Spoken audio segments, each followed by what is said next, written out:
हार्दिक अभिनंदन है। आज की पेरेंट मीटिंग जो रखी गई है उसका एक महत्वपूर्ण विषय है, तो आप देख रहे होंगे वहां पर लिखा है विषय हम और आप मिलकर करेंगे बच्चों का समग्र विकास। समग्र विकास का अर्थ केवल परीक्षा में अच्छे नंबर लाना नहीं होता है, बल्कि बच्चों का शारीरिक, मानसिक, भावनात्मक, सामाजिक और नैतिक विकास भी उतना ही आवश्यक है। इस दिशा में कुछ सरल लेकिन प्रभावी उपाय हैं जिन्हें हम सब मिलकर अपना सकते हैं। पहला, नियमित संवाद बनाए रखें।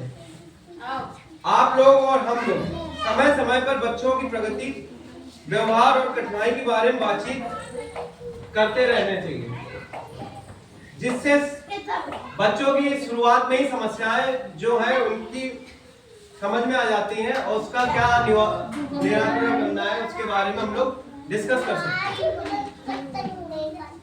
दूसरी चीज, बच्चों को तुलना से दूर रखें। हर बच्चा अलग होता है, चाहे वो मानसिक स्तर से हो चाहे शारीरिक रूप से हो।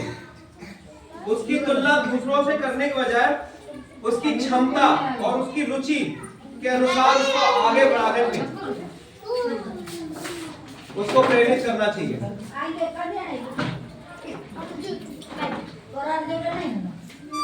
शांति से बैठ जाओ बेटा, शांति से बैठ जाओ।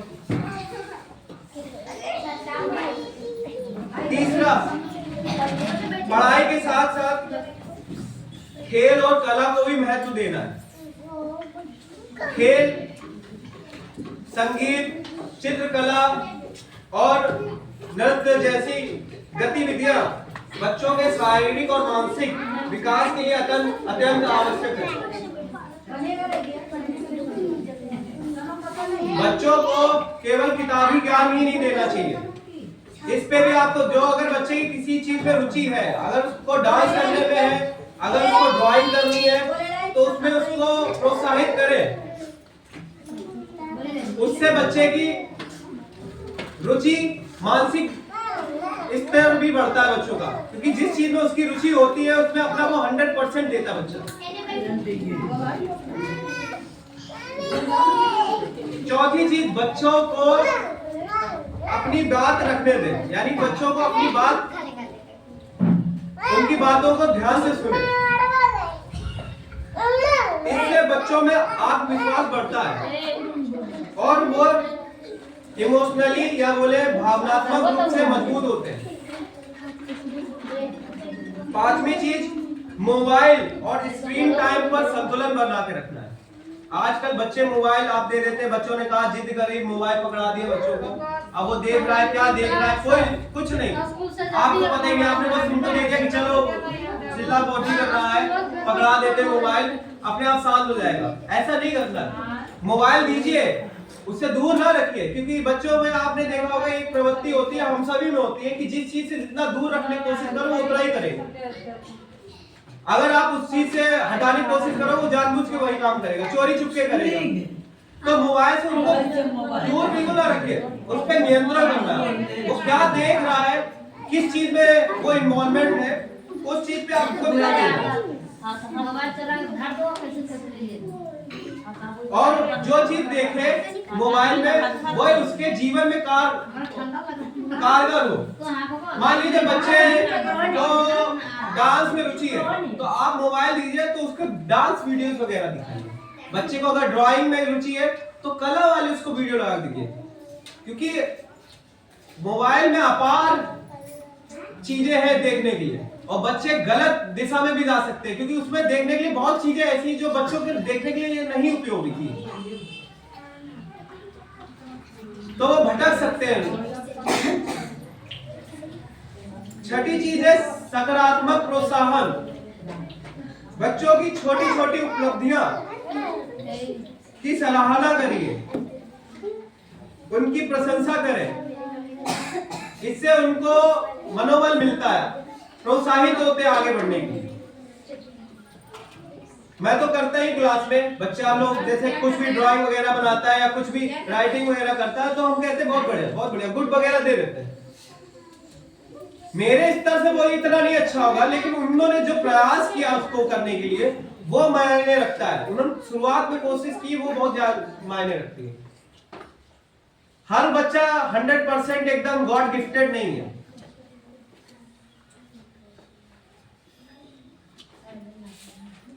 सातवीं चीज, अच्छे संस्कार और जीवन मूल्य बच्चों को सिखाना जरूरी है। ईमानदारी, अनुशासन, सहानुभूति और सम्मान जैसे मूल्य घर और विद्यालय दोनों मिलकर ही बच्चों में विकसित कर सकते हैं।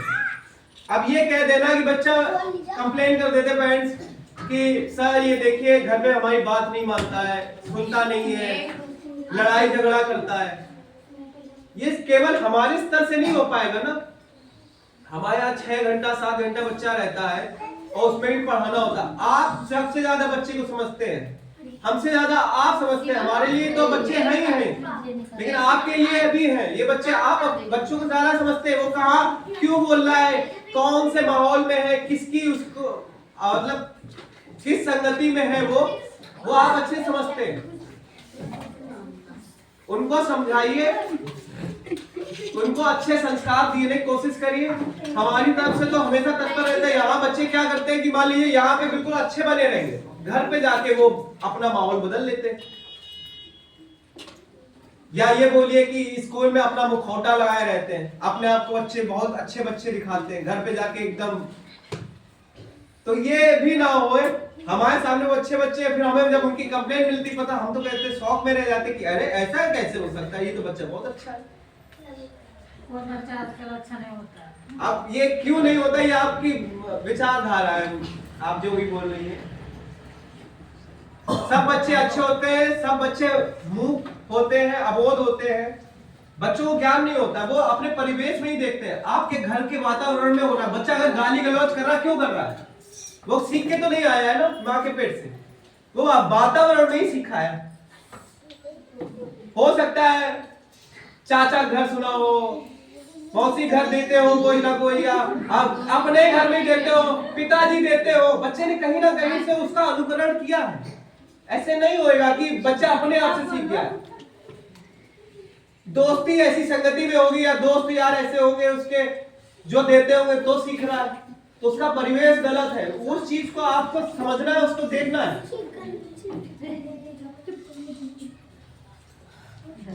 8वीं चीज है जो बहुत जरूरी है, बच्चों के स्वास्थ्य और साफ सफाई की पर ध्यान देना।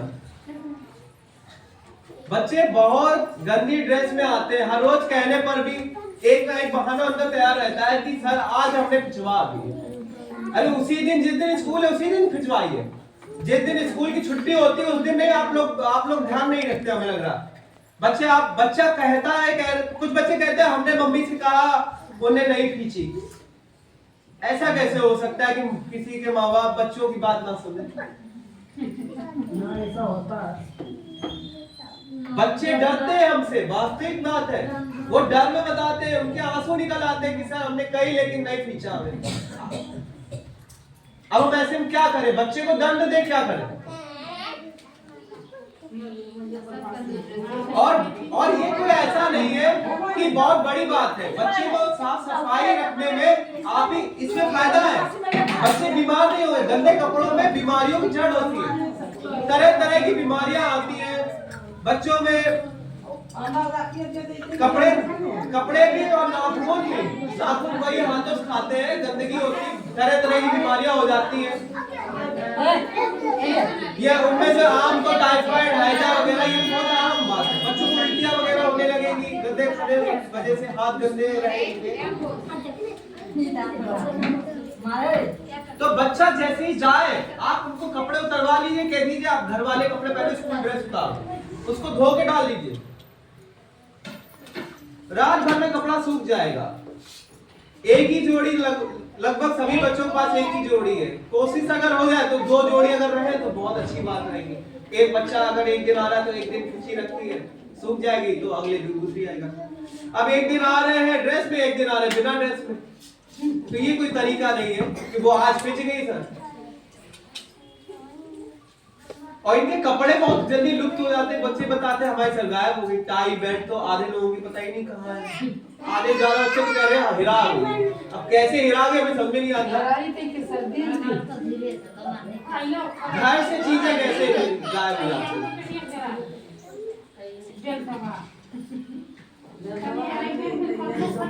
और आखिरी चीज ये है कि उनको खाना पीना खिला के भेजा करिए। बच्चे लोग बहुत वीक आते हैं, उनको आएंगे फिर हमसे परमिशन लेंगे सर खाना खाने जाए। 9:30 बजे का स्कूल है, कोई 8 या 7:30 बजे का नहीं है, पर्याप्त टाइम है। तो 9:30 तक बच्चा खा पी के आराम से आ सकता है। यहाँ पे 10 बजे प्रेयर कराने के बाद बच्चे जा रहे हैं खाना खाने, जबकि 2 घंटे बाद फिर लंच होता है। अब हमारे ऐसी स्थिति में हमने पढ़ाए उनको खाने भेजने। अरे फिर बात अगर खाली पेट रहेगा तो बच्चे को कुछ नहीं दिमाग में जाएगा। खाली पेट नहीं रहता है सर, सब बहुत रहता नहीं। कुछ बच्चे चक्कर आए हैं। देखो अंशु का हम बोलेगा, अंशु खड़े होइए। अंशु किसको बुला के लाई हो? अंशु खड़े हो गए।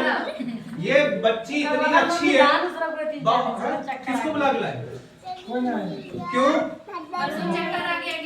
ये चक्कर आके गिरी थी और ये काम में लगी थी, साफ सफाई, ये बेंच वगैरह क्लीन कर रही तभी। तो ये हमें खला कि बच्चे कुछ ऐसे हैं कि मतलब जो आते रेगुलरली और फिर भी, और इसको इस बात का डर है कि सर कहिए मत तो हमारी मम्मी डांटेगी। हमारे लोग तो एकदम नहीं ये बहुत अच्छी बच्ची है। अगर हमारे लोगों ने बात की कहे कि मम्मी को बुला के दोस्त हो गई भाई तो उनको खबर देना है ना, बोली नहीं। खिलाया पिलाया यही खिलाया पिलाया यहीं पे खाई पी के दोस्त